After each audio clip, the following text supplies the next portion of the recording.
This conference will now be recorded. Value मतलब कदर। किसकी कदर? प्रोडक्ट की। मेन प्रोडक्ट, सर्विसेज वैसे लिख लेते हैं। मतलब वैल्यू का मतलब है प्रोडक्ट की कदर, प्रोडक्ट की वैल्यू। आपको पता है प्रोडक्ट की एक वैल्यू होती है, प्रोडक्ट की एक प्राइस होती है। ये जो प्राइस है ये हम ऑब्टेन करते हैं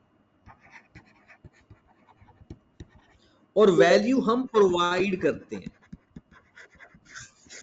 मतलब कोई भी चीज जब हम बेचेंगे तो उसकी कीमत हमें तब भी मिलेगी ना अगर वो उसकी वैल्यू उस कीमत जितनी होगी। तो वैल्यू बेसिकली उस कीमत के मुताबिक उस प्रोडक्ट की वैल्यू या उस प्रोडक्ट का बेनिफिट। वैल्यू मतलब उस प्रोडक्ट का बेनिफिट जो कि कोई कस्टमर ऑब्टेन करेगा या हम उसको प्रोवाइड करेंगे। बेनिफिट obtained by customer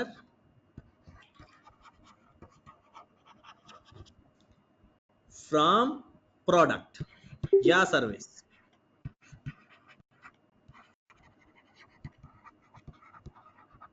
मतलब अगर हम बिल्कुल बेसिक बात करें ना वैल्यू की, तो वैल्यू वो बेनिफिट होता है जो एक कस्टमर प्रोडक्ट से हासिल करता है in against of price paid, in against of price paid. वरना वो कीमत क्यों अदा करेगा। और वैल्यू का मतलब ये भी होता है कि कस्टमर आर विलिंग टू पे, कि कस्टमर खुशी खुशी उस चीज की कीमत अदा कर दे। जहरी सी बात है जब उसे उसके बराबर वैल्यू मिल रही है, जब वो कोई चीज खरीदेगा उसको उससे बेनिफिट मिल जाएगा तो फिर तो वो उसको कोई एतराज नहीं होगा। तो बेसिकली वैल्यू क्या चीज है कि एक बेनिफिट है प्रोडक्ट का जो कि एक कस्टमर को हम प्रोवाइड करते हैं या कस्टमर ऑब्टेन करता है in against of the price paid. ये है बेसिक इसका कॉन्सेप्ट के वैल्यू क्या चीज है। और याद रखें चीजों की वैल्यू चेंज होती रहती है। मतलब प्रोडक्ट की वैल्यू, जैसा कि हम बात करते हैं कि एक लकड़ी है, लकड़ी की जो वैल्यू होगी जब इसको कन्वर्ट कर दिया जाएगा फर्नीचर के अंदर तो वही लकड़ी की वैल्यू चेंज हो जाएगी। मतलब अगर एक कस्टमर है वो लकड़ी के बदले इतने पैसे नहीं देगा जितने के एक फर्नीचर के बदले दे देगा। बिल्कुल ऐसे ही है जैसे लेदर है जिसे आप चमड़ा कहते हो। लेदर की जो वैल्यू है वो कुछ और होगी। जब इस लेदर से शूज बन जाएगा या इस लेदर से कुछ जैकेट बन जाएगी तो फिर इसकी वैल्यू बढ़ जाएगी। ऐसा ही है। तो बेसिकली वैल्यू तो हो गया ना benefit obtain by the customer from the product in against of the price paid. अब उसके बाद वो कहता है कि जो इस वैल्यू के बारे में क्या कहा गया कि वैल्यू कैसी होनी चाहिए या वैल्यू किस तरह से हो सकती है। कहता है पोर्टर ने कुछ सजेशन दी है। पोर्टर सजेस्टेड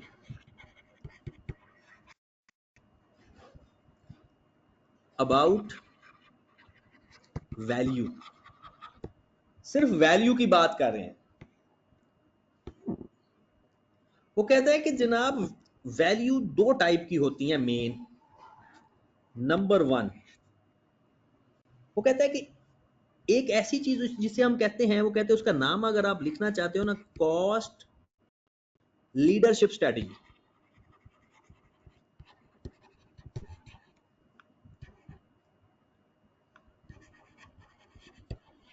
वैल्यू के बारे में उसने एक टर्म इस्तेमाल किया है कि जो वैल्यू होनी चाहिए ना वो कॉस्ट लीडरशिप स्ट्रैटेजी के तहत होनी चाहिए। अब ये कॉस्ट लीडरशिप स्ट्रैटेजी होती क्या चीज है? वो कहता है कि आप सेम वैल्यू प्रोवाइड करो, same value provide at lower cost. कहते हैं तो आपकी चीज की वैल्यू फिर ज्यादा हो जाएगी। मतलब आप कस्टमर को वही चीज प्रोवाइड करो जो आपका कंपेटिटर प्रोवाइड कर रहा है, बट लोअर कीमत पर, तो आपकी चीज की वैल्यू ज्यादा हो जाएगी। बात समझ लगी? वैल्यू का मतलब है हमने जो बेनिफिट देना है कस्टमर को, इसे कहते हैं कॉस्ट लीडरशिप स्ट्रैटेजी, कि अपने कस्टमर को वही चीज दो जो आपका कंपेटिटर दे रहा है, बट एट लोअर प्राइस। दूसरी एक स्ट्रैटेजी पोर्टर ने सजेस्ट की, वो कहता है डिफरेंशिएशन स्ट्रैटेजी।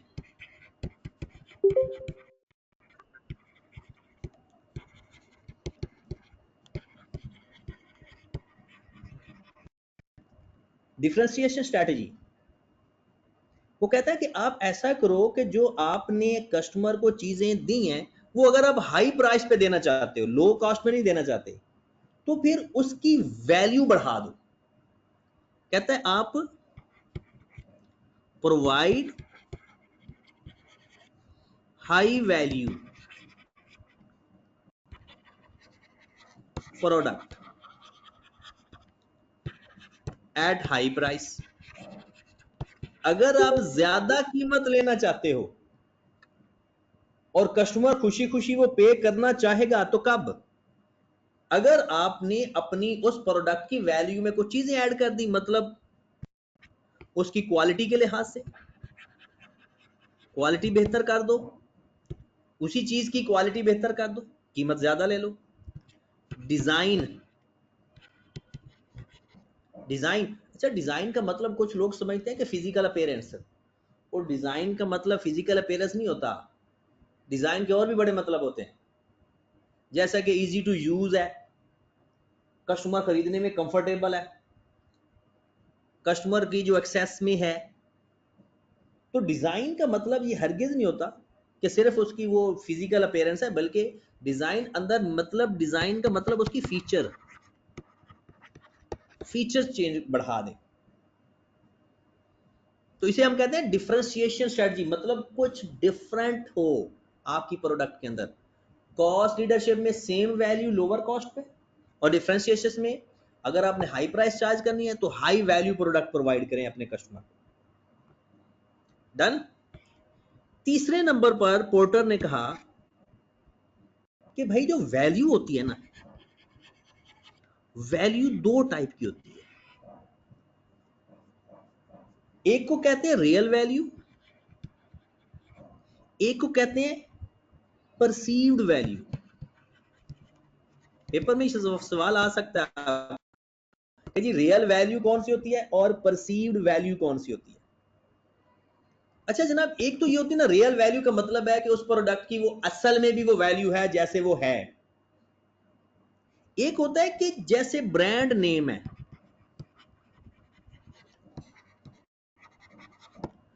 लोग इस वजह से भी वो चीज खरीदते हैं क्योंकि वो ब्रांडेड है, वो एक्चुअल वैल्यू की तरफ नहीं जा रहे, उसकी वैल्यू वो परसीव कर रहे हैं कि अच्छा ये ब्रांड है तो इसको हम अगर हासिल करेंगे तो जनाब वो एक सोशल स्टेटस की वजह से भी, या ये भी एक परसीव्ड है कि ये चीज अच्छी होती है ब्रांड की। तो कहते हैं कुछ तो रियल वैल्यूज होती हैं, कुछ परसीव्ड वैल्यूज होती हैं, कि जैसे कस्टमर ने कह दिया, लोगों ने कह दिया, चीज एक वायरल हो रही है तो लोगों ने उसको इस्तेमाल करना शुरू कर दिया। तो वो जो परसीव्ड वैल्यू होती है ना, वो एक्चुअल वैल्यू नहीं होती, वो रादर देन एक्चुअल वैल्यू होती है, वो बेस्ड ऑन होती है ब्रांड या कोई और फैक्टर हो सकता है।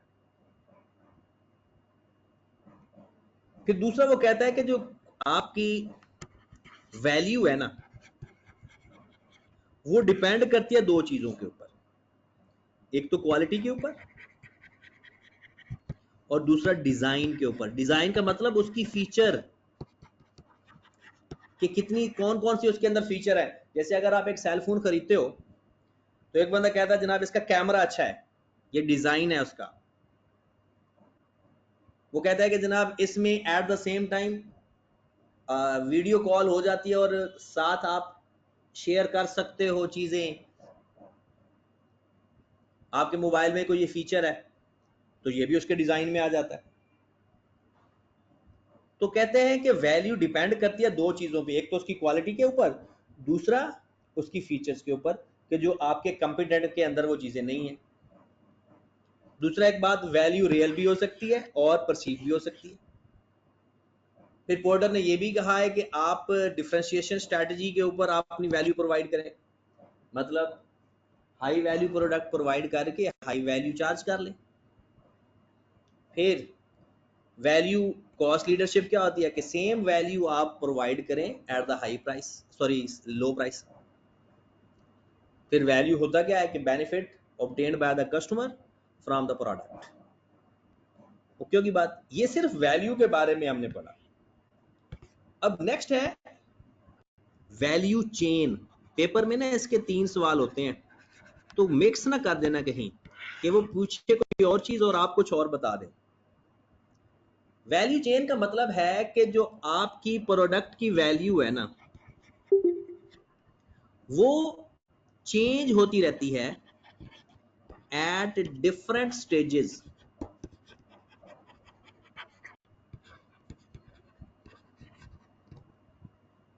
मतलब आपकी गुड्स की या प्रोडक्ट या सर्विसेज की वैल्यू में जो चेंज आता है वो डिफरेंट स्टेज में चेंज होती रहती है, उसे हम क्या बोलते हैं, वैल्यू चेन। जैसा कि ये पेपर में कई दफा सबसे मोस्ट रिपीटेड क्वेश्चन है, ये जो अभी हम करने लगे हैं, most repeated question.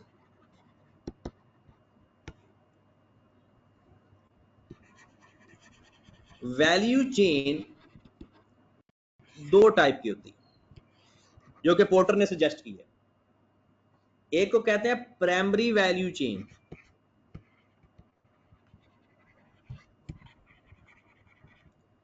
Primary value chain जिसको आप बेसिक भी कह सकते हैं, और दूसरा होता है सपोर्टिव एक्टिविटी,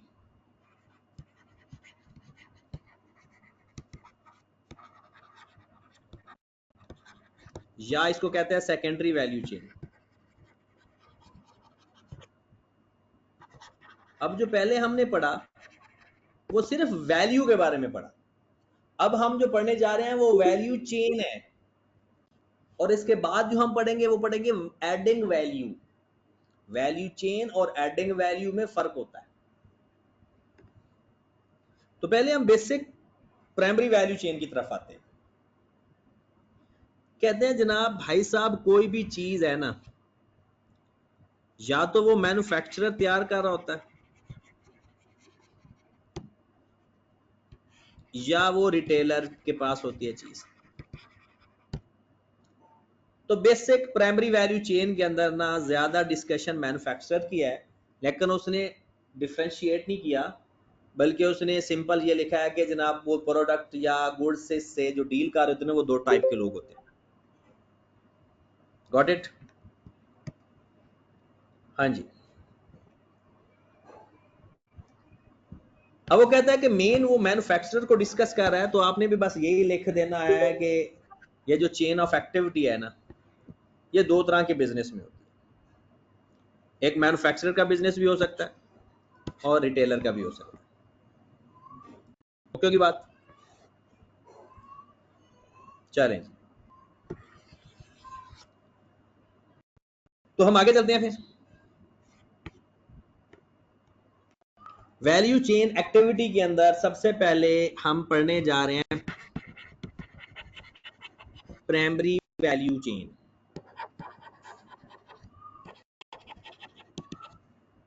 जिसका सबसे पहला फेज है, जो उसकी पहली एक्टिविटी है, उसे कहते हैं इनबाउंड लॉजिस्टिक।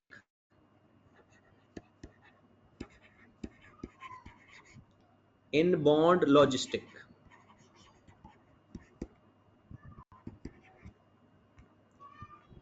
अगर आपने ये पेपर में तो शायद ना लिखना, लेकिन ये इस चीज को दिमाग में रखकर अगर सवाल हल करोगे या सोचोगे तो आप जल्दी पिक करोगे।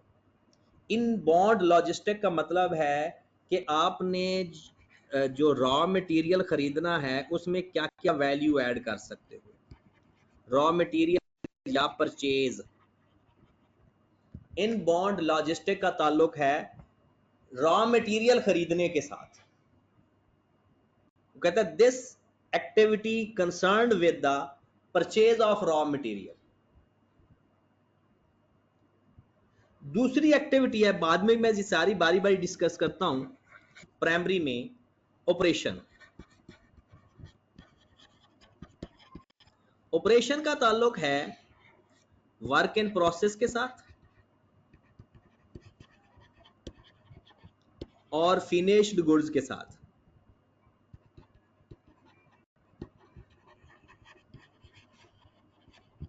अगर ये दिमाग में रखेंगे तो चीजें आपको समझ लग जाएंगी कि किस तरह से वैल्यू में चेन इजाफा हो रहा है। हम नहीं ऐड कर रहे, बजाते खुद उसके प्रोसेस के चेंज होने की वजह से आपकी वैल्यू में चेंज आ रहा है। हम ऐड नहीं कर रहे, वैल्यू खुद ऐड हो रही है नेचर ऑफ द प्रोडक्ट की वजह से। तीसरा केस आएगा आउटबाउंड लॉजिस्टिक।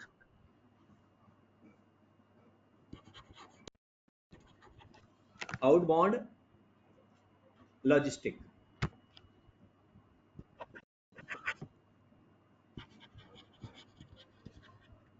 इसका ताल्लुक क्या होता है, फिनिश्ड गुड्स स्टोर में आ गई हैं, फिनिश्ड गुड्स, उसके बाद चौथे नंबर पे मार्केटिंग एंड सेल्स,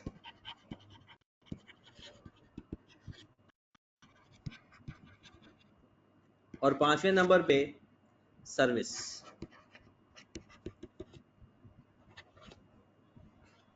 लो जनाब, ये पांच चीजें हैं बेसिक प्राइमरी वैल्यू चेन के अंदर, मतलब 5 नंबर ऑफ एक्टिविटीज हैं, और हर एक्टिविटी के अंदर किस तरह से वैल्यू चेंज आ जाता है या वैल्यू किस की ज्यादा हो सकती है कंपेटिटर की या आपकी, या किस बिजनेस को क्या देखना चाहिए।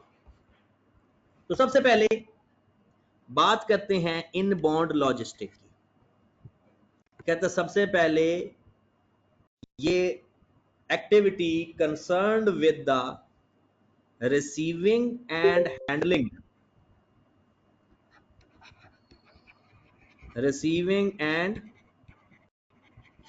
handling raw material, receiving and handling raw material। मतलब आपको पता है, आपने EOQ का पढ़ा होगा, storage of raw material,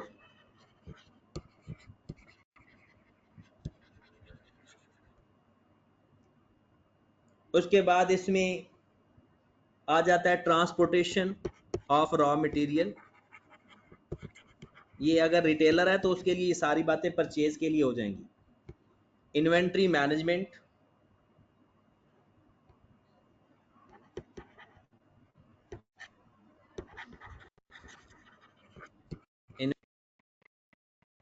management system, फिर इन्वेंट्री कंट्रोल कैसा है। हाँ जी, दोबारा सुनिएगा। इनबाउंड लॉजिस्टिक एक ऐसी एक्टिविटी है जिसमें रॉ मटेरियल या स्टॉक की परचेजेस को देखा जाता है कि उसको रिसीव और हैंडलिंग का प्रोसीजर,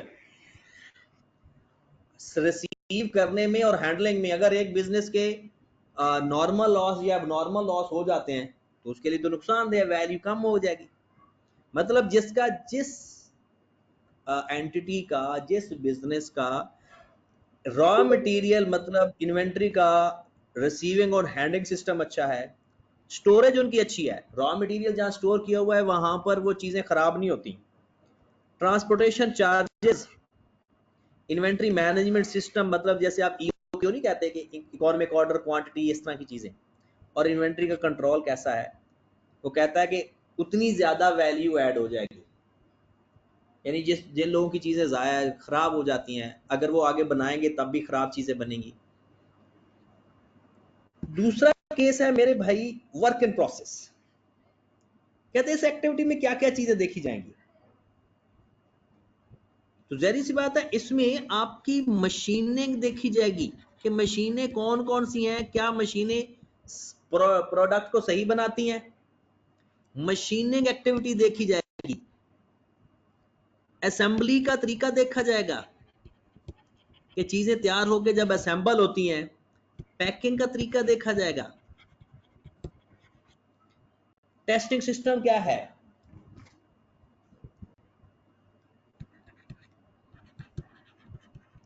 और ट्रायल प्रोडक्शन। मतलब दूसरे के अंदर अगर आप मशीनें अच्छी काम कर रही हैं, असेंबली का तरीका बेस्ट है, तो उस प्रोडक्ट की वैल्यू में ऑटोमेटिकली इजाफा हो जाएगा। आपने एक वर्ड सुना होगा कि अक्सर हम शूज वगैरह खरीदने जाते हैं या कपड़े खरीदने जाते हैं तो कुछ लोग कहते हैं यार इनकी फिनिशिंग अच्छी नहीं है। मतलब कपड़ा अच्छा है लेकिन ऐसे धागा बाहर निकला हुआ है, कहीं से काज नहीं है ठीक, मतलब उसकी फिनिशिंग अच्छी नहीं है। इसका मतलब ये हुआ कि उसका ये एक्टिविटी के अंदर प्रॉब्लम है। तो इससे भी अगर ये चीजें अच्छी होंगी, सही होंगी, तो उसकी प्रोडक्ट में इजाफा हो जाएगा, उसकी वैल्यू में इजाफा हो जाएगा। आपको पता है ना, ब्रांड का यही तो फायदा होता है। ब्रांड की अगर आप फिनिशिंग देखें और एक लोकल चीज की फिनिशिंग देखें तो उसमें वाजे फर्क नजर आएगा आपको। उसके बाद आ जाता है आउटबाउंड फिनिश गुड्स, चीजें तैयार होके आपके स्टोर में आ गई हैं। ये जो पिछला स्टोर था ना, ये रॉ मटेरियल का था, ये वाला स्टोर। अब आपके पास चीजें स्टोर में आ गई हैं, तो इसकी है स्टोरेज ऑफ फिनिश गुड्स।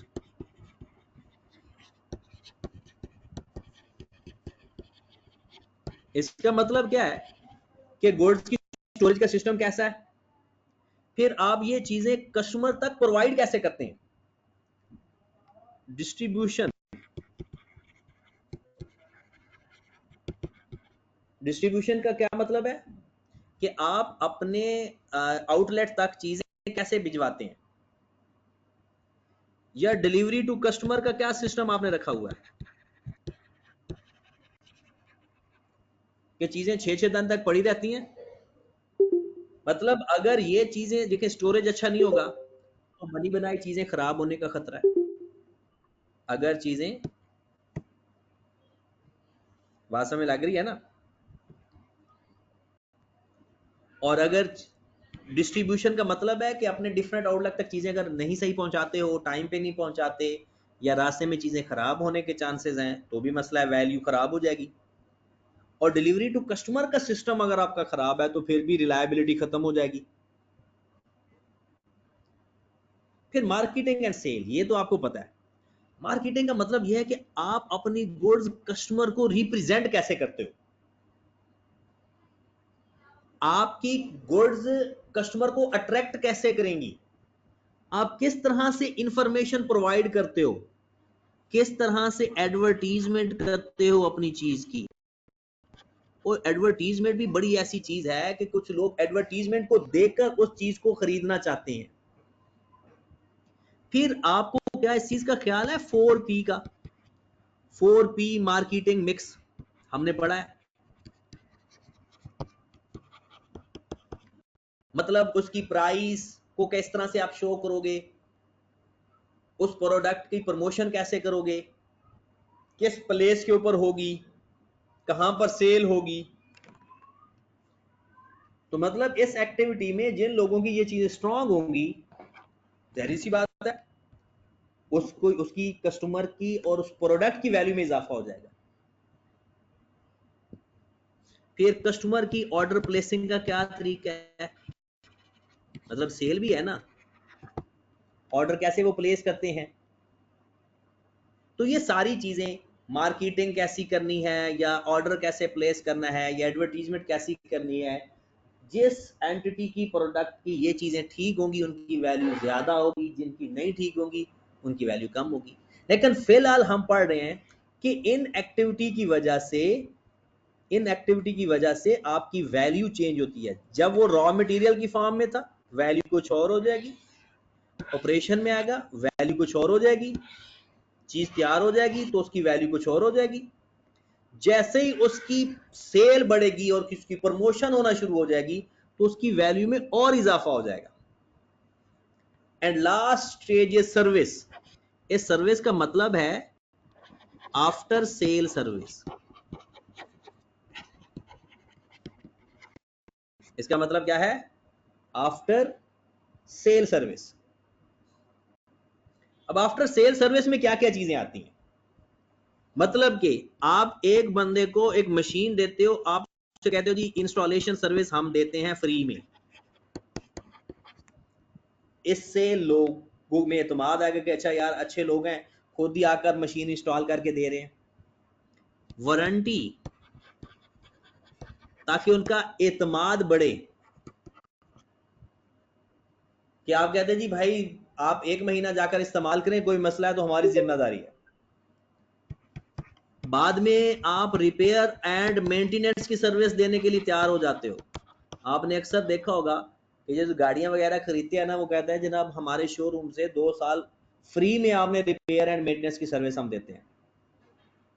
फिर आप कहते हैं जनाब हम ट्रेनिंग देंगे, आपके एम्प्लॉइज को ट्रेनिंग प्रोवाइड करेंगे कि हमारी मशीन कैसे इस्तेमाल करनी है। तो इससे उस गुड्स या सर्विसेज की या उस प्रोडक्ट की वैल्यू में इजाफा होगा। तो ये 5 चीजें हैं जो कि प्राइमरी हैं, बेसिक हैं, जिससे चीजों की वैल्यू में इजाफा हो जाता है। कम या ज्यादा वो अलग बात है, कोई जो ज्यादा बेहतर करेगा ये चीजें, उनकी प्रोडक्ट की वैल्यू में ज्यादा इजाफा होगा। जो इन चीजों की कीमतों यानी इन चीजों पर कम तवज्जो देगा, वैल्यू में इजाफा तो होगा लेकिन कम। Got it? तो जनाब ये 5 चीजें हो गई। एक, inborn logistic, concern with the raw material, how to receive, how to handle and store, transportation charges को कैसे मैनेज करेंगे, इन्वेंट्री मैनेजमेंट सिस्टम कैसा है हमारा, फिर ऑपरेशन में हमारी मशीनें कैसी हैं, असेंबली का तरीकाकार क्या है, पैकिंग कैसे कमाल की है, टेस्टिंग का क्या प्रोसीजर है। आउटबाउंड में चीज तैयार हो गई है, आपकी स्टोरेज कैसा है। डिस्ट्रीब्यूशन का मतलब होता है कि आप अपनी प्रोडक्ट डिफरेंट अपने आउटलेट पे कैसे प्रोवाइड करते हो अपने डिस्ट्रीब्यूटर्स को, या कस्टमर को डिलीवरी का क्या तरीकाकार है। अक्सर आपने देखा होगा, ये मेट्रो में जाओ ना, मेट्रो मार्केट में, ये मैं उसकी एडवर्टीजमेंट नहीं कर रहा, हकीकत बता रहा हूँ। वहां से अगर आप कोई इलेक्ट्रॉनिक्स की चीज खरीदते हो ना, वो कहते हैं कि भाई साहब आप घर जाएं, ये चीज आपके घर फ्री ऑफ कॉस्ट पहुंच जाएगी। मतलब आप कोई फ्रिज खरीदना चाहते हो, आप कोई वॉशिंग मशीन खरीदना चाहते हो, तो वो आपको फ्री ऑफ कॉस्ट चीज आपके घर प्रोवाइड करते हैं। मतलब हमें ये टेंशन लेने की जरूरत नहीं है कि यार रिक्शा बनाएंगे, रिक्शा करके जाएंगे, कॉस्ट एक्स्ट्रा लगेगी। तो ये एक उनका अच्छा है जी, लोग इसलिए भी जाते हैं। हालांकि जो मेन मेट्रो है वो जो ठोकर नयाज बेग से भी थोड़ा सा आगे बढ़ जाती है, तो लोग फिर भी वहां पर देखे लोग जाते हैं वहां से शॉपिंग करने के लिए, क्योंकि वो आफ्टर सेल सर्विस बड़ी अच्छी प्रोवाइड कर रहे हैं। और सर्विसेज में क्या आ जाता है, सेल्स में, मार्केटिंग एंड सेल्स में आ जाता है कि वो चीज़ों को आप एडवर्टाइज कैसे करते हो, उसकी प्लेसिंग, उसकी प्रमोशन, मतलब 4P मार्केटिंग जो मिक्स है उस पर कैसे अमल करते हो। And last one is after sale service, मतलब आप कितने टाइम की वारंटी दे रहे हो, रिपेयर एंड मेंटेनेंस के बारे में क्या कहते हो, ये सारी चीजें देखी जाती है। उसके बाद आ जाता है मेरे भाई इसकी सपोर्ट एक्टिविटी। ये तो था कि इसकी वजह से अगर बेस्ट मैनेजमेंट इन चीजों की करोगे तो वैल्यू में ज्यादा इजाफा होगा। दूसरा है सेकेंडरी सर्विसेज, सेकेंडरी एक्टिविटी भी कह सकते हो, वैल्यू चेन, जिसको आप सपोर्टिव एक्टिविटी भी कह सकते हो।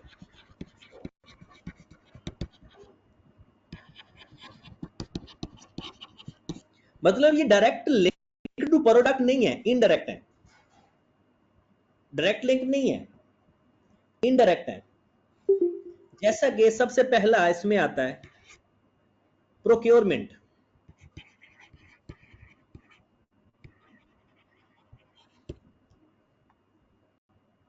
प्रोक्योरमेंट का मतलब क्या होता है भला?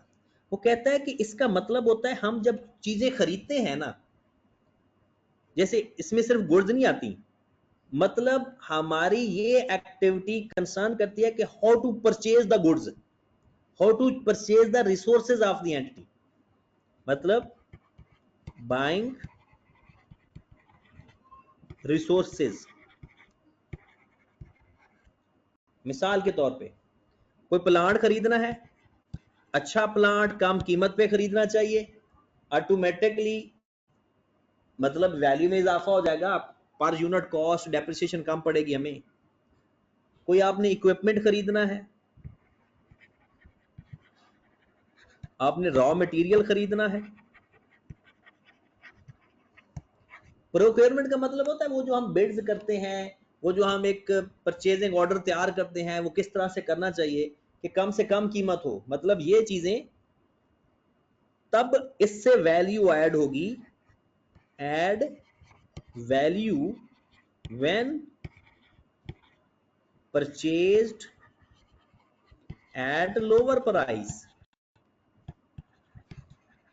ये चीजें हमें कम कीमत पर मिले और उसी वैल्यू के मिले ओरिजिनल, ये नहीं कि कीमत कम होने पे कोई ए कॉपी मिल जाए, बी कॉपी मिल जाए।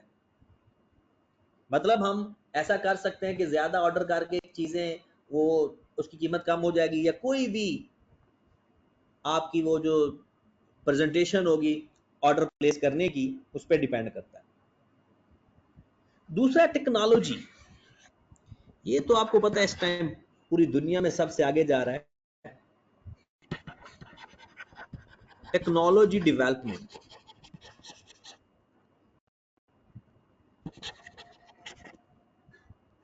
तो टेक्नोलॉजी डेवलपमेंट का मतलब क्या है? कहता है आप ये नहीं कि पुराना सिस्टम लेकर बैठे रहो, आप एक तो टेक्नोलॉजी है, वो आपकी वैल्यू चेन है, टेक्नोलॉजी की वजह से आपके पास। और बेस्ट क्या होगी कि जब आप एड वैल्यू क्या होगी, इंट्रोडक्शन ऑफ न्यू टेक्नोलॉजी। आप अपनी प्रोडक्ट को new quality, new IT system और न्यू डेवलपमेंट के तहत अपडेट करते रहें। मतलब क्या है, रिसर्च एंड डेवलपमेंट करते रहे, हमेशा रिसर्च भी करते रहे और उसको डेवलप भी करते रहे। तो ये भी एक सपोर्टिव एक्टिविटी बनती है। तीसरे नंबर पर human resource management, HRM, human resource management. मतलब क्या है, ये जो लोग आपके पास काम कर रहे हैं उसकी क्या करना चाहिए। वो कहते हैं कि जनाब पहली बात, इस एक्टिविटी का ताल्लुक किसकी चीज के साथ है, रिक्रूटिंग। रिक्रूटिंग का मतलब क्या होता है, आप नए लोग जो हायर कर रहे हो वो स्किलफुल होने चाहिए। Training, developing, rewarding. ये तो है इस एक्टिविटी में होता क्या है। अब हमने इसको ऐड कैसे करना है।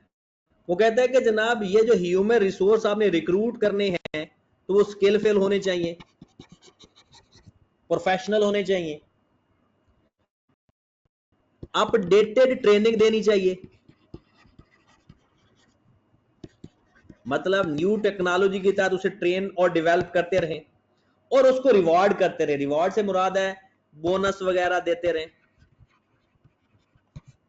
कोई उनको सैरो तफरी करवा दें, कोई घर के लिए बेनिफिट दे दें, इसे हम कहते हैं रिवार्डिंग। कहते हैं जिस पहले ये जो एक्टिव ये है सपोर्टिंग एक्टिविटी, और ये have to add the value. Value add कैसे करते हैं। And last one is supporting activity का last. Supporting activity total 4 type की होती है। वो है कारपोरेट इंफ्रास्ट्रक्चर,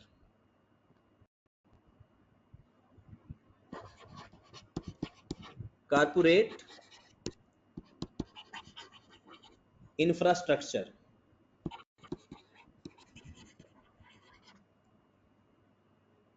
वो कहते हैं इसका किस चीज के साथ ताल्लुक है। कहता है पहली बात, आपकी ऑर्गेनाइजेशन के अंदर प्लानिंग कैसी होती है, आपका फाइनेंस मैनेजमेंट कैसा है। मतलब ये है मैनेजमेंट से concern, finance management, quality management control कैसे हैं, क्वालिटी मैनेजमेंट,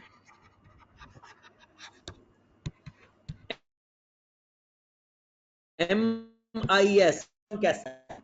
कहते हैं ये स्पोर्टिक एक्टिविटी है, और अगर ये अपडेटेड हैं, बेटर हैं, बेस्ट डिसीजन होते हैं, तो ये वैल्यू ऐड भी करेंगी। और अगर वैल्यू चेन पूछा जाए तो हाउ टू ऐड हमने नहीं बताना होता, हमने सिर्फ उन एक्टिविटी का जिक्र करना होता है कि ये एक्टिविटी इस स्टेज के अंदर होती है। क्लियर होगी बात? तो लो मेरे भाई, एक दफा सिर्फ मुझे लिखवा दें प्राइमरी वैल्यू चेन में कौन कौन सी एक्टिविटी थी। 5 हैं। Number 1 inbound logistics, number 2 operation, इसमें जो चीजें आती हैं वो आपको पता होनी चाहिए। नंबर 3 आउटबाउंड लॉजिस्टिक्स, नंबर 4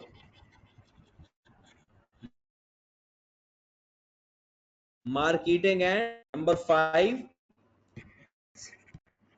अब इसके बारे में आप रॉ मटेरियल का क्या क्या बात देखी जाती होती है, ऑपरेशन के अंदर क्या क्या आता है, आउटबाउंड के अंदर, मार्केटिंग एंड सेल और सर्विस के अंदर। सेकेंडरी में नंबर 1 प्रोक्योरमेंट, मतलब जब आपको चीज खरीदो तो सस्ती खरीदो। Technology development,